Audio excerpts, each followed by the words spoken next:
Imagine a medicine so dazzling, so miraculous, it shimmered like liquid silver in your hand. In the 1700s, if you were sick, with fever, infection, or even heartbreak, your doctor might hand you a small vial of shining metal and swear it would cleanse your body. They called it quicksilver. We call it mercury. What no one knew was that this cure would silently kill millions.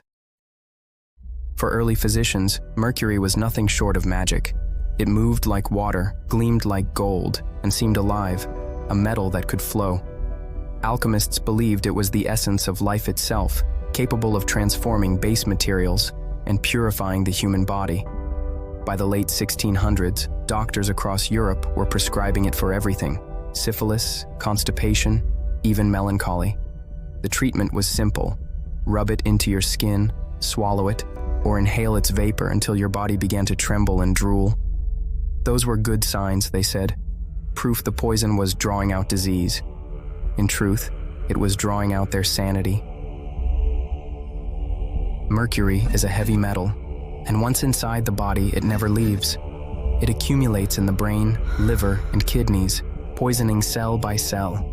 Victims began with mild tremors, then drooling. Their gums softened, their teeth loosened, some hallucinated insects crawling beneath their skin. Doctors mistook these symptoms for the illness fighting back.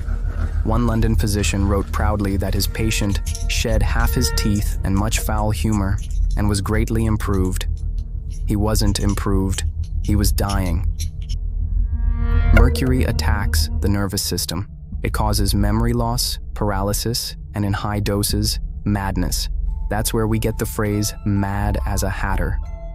19th century hat makers used mercury nitrate to stiffen felt, slowly losing their minds as the fumes filled their workshops. They twitched, they stammered, they laughed uncontrollably, and society called them characters, never realizing they were poisoned. Mercury's victims weren't only the poor or desperate. Even history's greatest names trusted the silver cure. Explorers Lewis and Clark carried Dr. Rush's Thunderbolts, powerful mercury pills, on their 1804 expedition.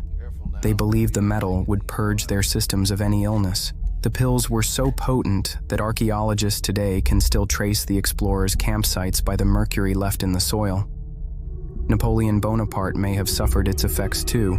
Records suggest his doctors treated him with calomel, a mercury compound, while he languished in exile. Hair samples from his remains show mercury levels dozens of times higher than normal. Even emperors couldn't escape the cure. In the 1800s, chemistry finally began to expose the truth. Scientists realized that mercury didn't purify the body, it corroded it. New chemical methods revealed its toxicity, but old habits died hard.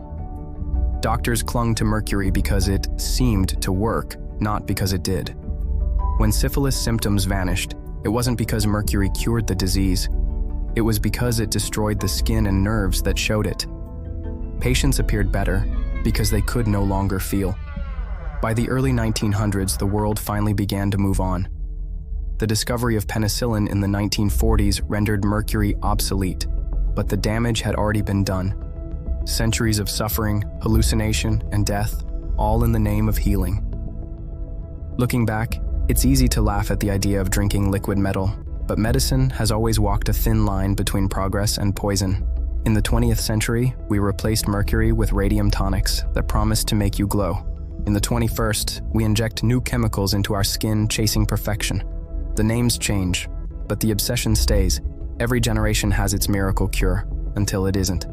Perhaps the real question isn't how they didn't know, but what we still don't.